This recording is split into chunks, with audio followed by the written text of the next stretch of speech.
And welcome here, function folks.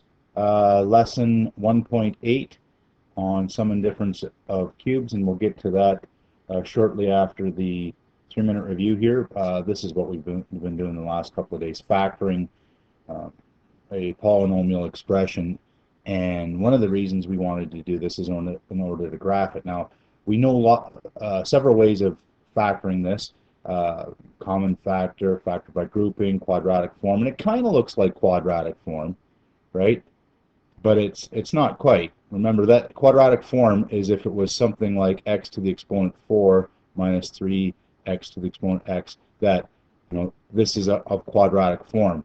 This middle one is the first one. The first one is the middle one squared, right? But this doesn't meet that pattern, not quite.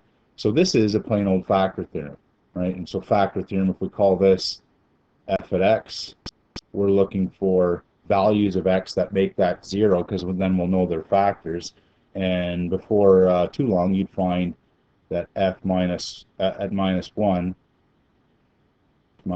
cubed minus 3 times minus 1 minus 2, and hopefully you've got this in front of you. You've done it already.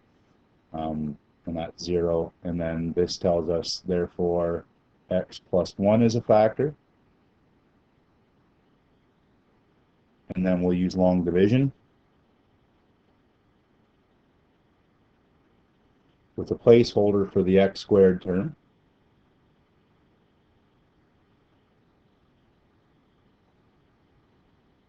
And long division, long division, long division, long division.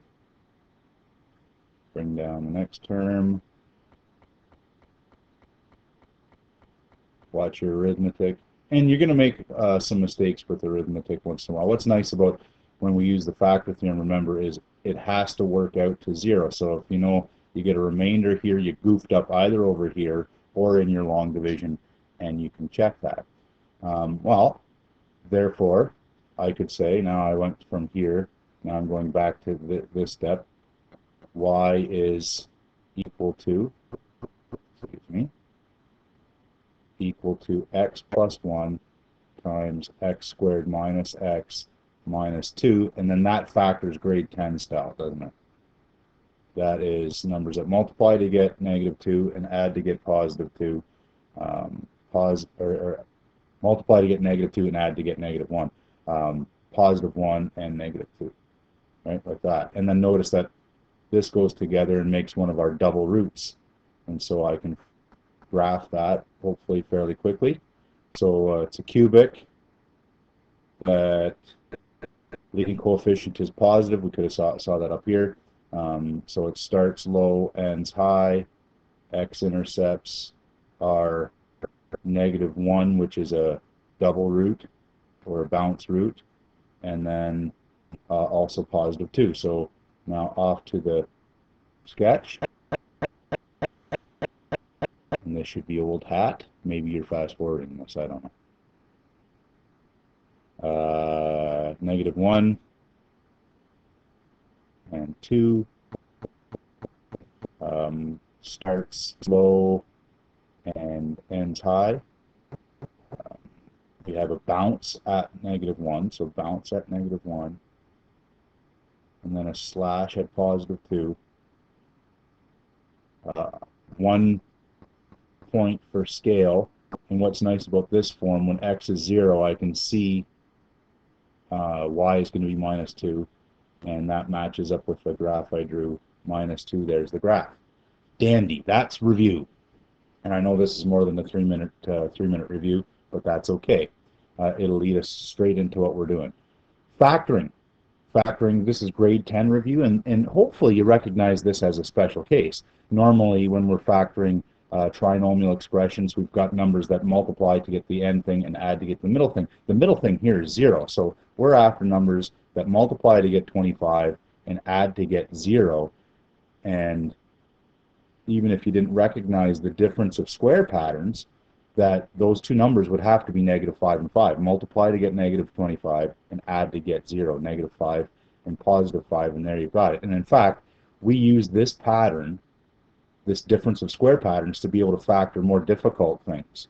ones with different letters or whatever. And this idea of difference of squares, when there's no middle term, and you can take the square root. I recognize I can take the square root of the first term and last term while there's a pattern. 4a, and starts with 4a, and then the second one is the square root of 25b is just 5b, and the signs are opposite so that the middle terms will cancel out. And that's it, right? Difference of squares.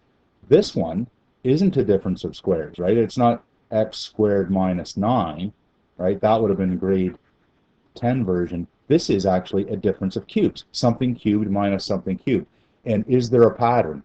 Well, there is a pattern, and that's what today's lesson's all about.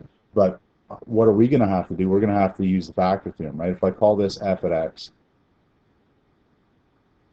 f at 3 equals 0, so therefore x minus 3 is a factor, and then now I've got to go off. I'm off to the old school long division, and those folks that have learned to do synthetic division are ahead of us already. They're already finished this. And a couple of placeholders in this one, which makes this one a little bit different, but not much.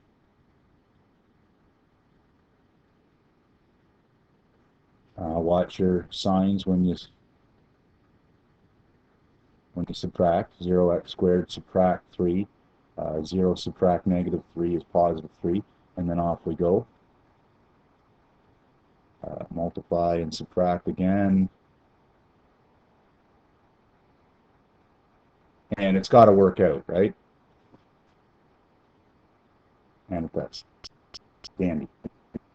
So notice that this part here, actually, we'd normally factor it like a grade 10 style, but this one doesn't factor. Numbers that multiply to get 9 and add to get 3, the only things that multiply to get 9 are 3 and 3, and they add to get 6. So I can see that the first factor, x minus 3, well, there is a pattern going on there, right? For sure, there's a pattern, right? And very similar to the difference of squares. But this is a little bit different, and this doesn't factor. So we're going to leave that.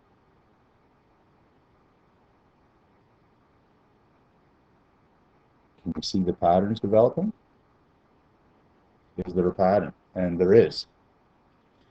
So that's what today's lesson's all about, is trying to find out a pattern instead of having to, when I get an expression like this, instead of having to go through the factor theorem every time. So I'm going to rewrite the one that we had there just so we have this that will help us with the pattern. And notice these two examples in the example 1 here are quite like this one. We've got another difference of cubes, right? Because it's something cubed minus something else cubed. The difference means minus difference of cubes. And I have to factor it, and I don't know the pattern yet. So I'm going to use the factor theorem. I'm going to call this f at y, and guess what? F at 5 makes that 0, right? Because I got 5 cubed minus 125 equals 0. Therefore, y minus 5 is a factor, right? And now I'm off to the races again.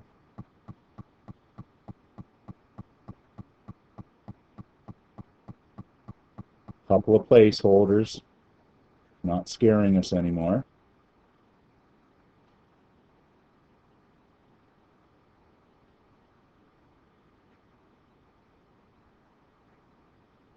Subtract, bring down the next term.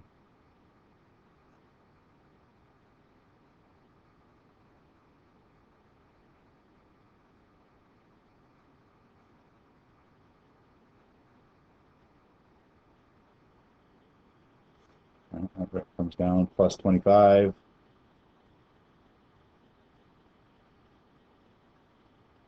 I subtract, I get 0. And again, I can say y cubed minus y 25, 125 rather, is equal to y minus 5 times this other thing, and it doesn't factor. But wouldn't it be nice? Because there's a pattern going on here, right? We see that these two things are exactly what we'd expect, the cube root and the cube root. Difference of cubes, we would expect that we'd cube root. But where are we getting this from? could we get this factor without having to go through long division? Can you see the pattern? Well, if you think you've got the pattern, try and write this next one down. Just guess at it. And we'll develop this pattern as we go. Let's do another one here, and then we'll sort of see if you got the pattern. So this is f at x. And notice that if I try f at 2, this would be 8 plus 8. And that's not 0, but if I try minus 2, that's negative 2 cubed plus 8, which is equal to 0. So therefore, what's the factors? X plus 2 is a factor. Oops.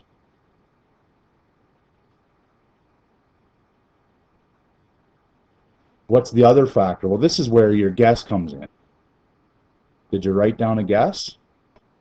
I bet you'll goof something up, because there's one little thing that is kind of hard to see the first time you go through this. But how does it work out? Well, let's go through the long division.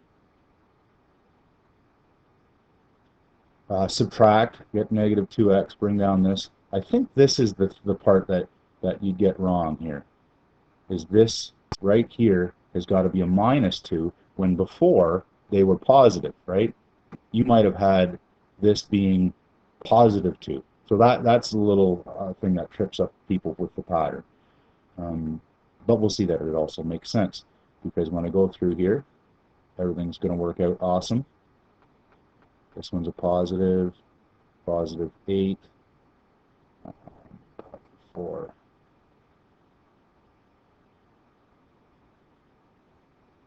Subtract and get 0. So therefore, I've got x cubed plus 8 is equal to, and notice, oops, the first term is exactly what we'd think, right?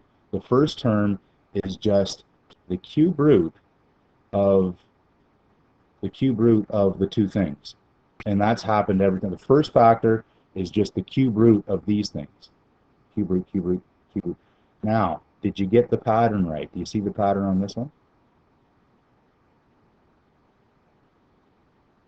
The last term is this thing squared, or this thing cube rooted then squared, right? And that was the case for the 3-minute review question. Right? Where did the 9 come from? Well, that's negative 3 squared. Where does the middle term come from? The middle term is just this times this made negative, right? It's opposite. It's opposite. So x times 2, there's a 2x. 5y, there's the 5y, but then it's opposite. Okay? And we'll see a couple more examples here, and as you follow along, we're going to see if you've got the pattern down, and then we're going to take up the pattern in video 2.